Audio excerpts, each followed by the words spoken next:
Welcome students. Today I am going to teach you Hindi Vyakaran, Hindi grammar of class 10th. Students, yesterday I taught you साहित्य सागर poem. चलना हमारा काम है. Today I am going to teach you औपचारिक पत्र of Hindi grammar. So focus on the blackboard. See all of you here. Already students I taught in 9th class पत्र लेखन. पत्र लेखन हमने आपको 9th में औपचारिक पत्र और अनौपचारिक पत्र दोनों पढ़ाया था, लेकिन ये हमारे 10th के भी सिलेबस में है, इसलिए एक बार फिर से हम पढ़ेंगे. आइए देखते हैं औपचारिक पत्र को लिखने के लिए किन किन औपचारिकताओं को, फॉर्मेलिटीज को हमें निभाना होता है. स्टूडेंट्स, एज यू नो, पत्र दो प्रकार के होते हैं, औपचारिक पत्र और अनौपचारिक पत्र. और औपचारिक पत्र से मतलब यही है जिसको इंग्लिश में फॉर्मल कहते हैं. जिन पत्र में हम सारी फॉर्मेलिटीज को पूरी तरह से स्ट्रिक्टली गंभीरता पूर्वक निभाते हैं, वो औपचारिक पत्र होता है. औपचारिकताएं, फॉर्मेलिटीज. और जिनमें इस चीज पे बहुत महत्व नहीं दिया जाता, वो अनौपचारिक पत्र है. तो आज हम लोग औपचारिक पत्र पर फोकस करेंगे. ध्यान दीजिए. सबसे पहले हम लोग जब पत्र शुरू करते हैं तो पेपर के पेज के बाईं तरफ हम सेवा में डालते हैं. टॉपिक कुछ भी आया है औपचारिक का, लेकिन पहला जो औपचारिकता हमें निभानी होती है, फॉर्मेलिटी करनी होती है, वो हम सेवा में लिखते हैं सबसे ऊपर. और एक बात हमको और ध्यान रखना है कि पत्र हमेशा आप न्यू पेज पर ही शुरू करें, चाहे वो आपकी परीक्षा हो, चाहे वो आपकी कक्षा में हो. जब भी पत्र लिखना हो, आप कोशिश करें कि नए पेज पर ही पत्र शुरू करें. अब देखिए, पेज के बाईं तरफ सबसे पहले हमें सेवा में डालना है.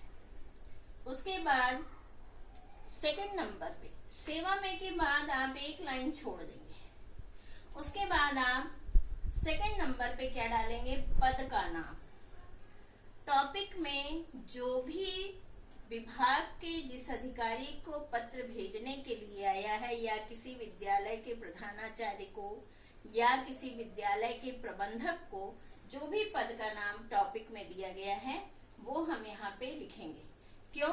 क्योंकि औपचारिक पत्र में, ऑफिशियल पत्र में हम पर्सनल नेम का प्रयोग नहीं करते हैं. क्यों? क्योंकि वो पत्र जो होता है वो उस पद के लिए जाता है जो उस पद पर आरूढ़ है. तो आइए देखें. सपोज आपने स्कूल के लिए पत्र लिखा है, तो स्कूल के प्रधानाचार्य को आप संबोधित करेंगे, तो यहाँ पे आ जाएगा प्रधानाचार्य महोदय. तो फर्स्ट में उस पे क्या आ गया आपका? प्रधानाचार्य, पद का नाम. ठीक है. अब हम सेकेंड स्टेप पे आते हैं. यहाँ पे जिस विभाग के लिए वो टॉपिक आया है, जिसको हमें पत्र लिखना है, उस संस्था का नाम, उस विभाग का नाम, उस कार्यालय का पता, नाम हमें इस कॉलम में लिख देना है. समझ रहे हैं आप? इस कॉलम में हमें उस संस्था, उस कार्यालय, उस विभाग का नाम लिख देना है. अब आता है थर्ड कॉलम, जहां पे हमें वो संस्था कहाँ, किस शहर में है, किस नगर में है, उस जगह का नाम हमें यहाँ पर लिख देना होता है. उस शहर का, उस नगर का नाम हमें यहाँ लिख देना होता है. अब आप इसको फिल करने के बाद, लिखने के बाद, आप फिर 2 लाइन छोड़ देंगे. 2 भी छोड़ सकते हैं, 1 लाइन भी छोड़ सकते हैं. और उसे छोड़ने के बाद आप विषय डालेंगे. सब्जेक्ट जो आप इंग्लिश में भी डालते हैं, इंग्लिश के पत्र लेखन में आप करते हैं, तो आप विषय डालेंगे. विषय मतलब टॉपिक में किस पर्टिकुलर चीज के लिए, किस बात के लिए वह पत्र आया है लिखने को. अब वो विषय जो डाला जाता है वो बहुत संक्षिप्त रूप में डालना चाहिए, मीन्स उसको बहुत शॉर्ट करके आप बस केवल जो पत्र खोले वो समझ जाए कि किस चीज से संबंधित यह पत्र है। सपोज आपने प्रधानाचार्य को पत्र लिखा अवकाश के लिए, तो यहाँ अवकाश हेतु लिख दिया जाएगा। आपने प्रधानाचार्य को पत्र लिखा छात्रवृत्ति के लिए, छात्रवृत्ति हेतु लिख दिया जाएगा। ऐसे शॉर्ट में आपको उस टॉपिक को यहाँ पर दिखाना है। आप एक लाइन छोड़ के उस विषय को आप यहाँ पर मेंशन कर देंगे, लिख देंगे बहुत संक्षिप्त रूप में। अब आपका आता है सेकेंड नंबर पर विषय वस्तु।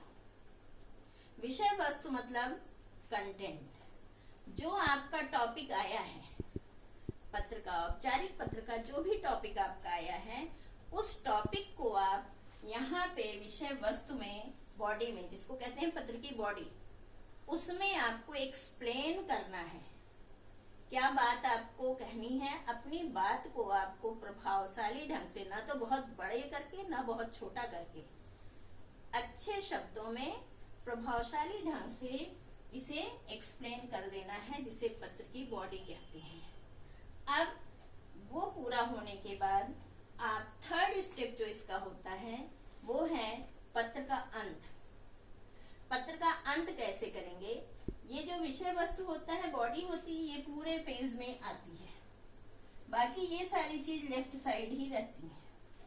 अब पत्र का अंत भी हम लेफ्ट साइड ही रहेगा, नीचे बॉडी के बाद। यहाँ पे हम लिखेंगे क्या? पहले धन्यवाद करेंगे। धन्यवाद शब्द लिखने के बाद हम अगर स्कूल के लिए लिखते हैं तो आज्ञाकारी शब्द का प्रयोग करेंगे, जबकि हम किसी विभाग को लिख रहे हैं तो भवधी और प्रार्थी शब्द का प्रयोग करेंगे यहाँ पर लिखकर, और उसके बाद हम उसके नीचे अपना नाम, पता और दिनांक लिख देंगे, और वहीं पे हम अपना हस्ताक्षर भी कर देंगे। इस प्रकार ये आपका औपचारिक पत्र पूरा हो जाएगा।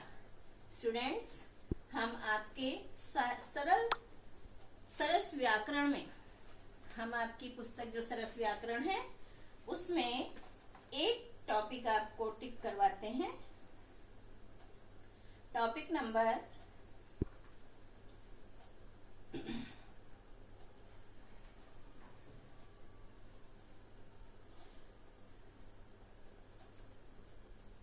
हम आपको एक पत्र टिक कराते हैं, आप इसे देखिए।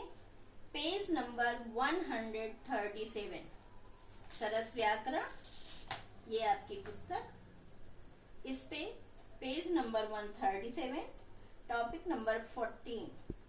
आप इस टॉपिक को, इसी औपचारिकताओं को जो अभी हमने आपको पढ़ाया है, निभाते हुए पत्र लिखेंगे कॉपी में।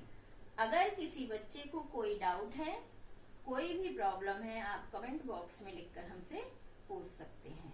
धन्यवाद।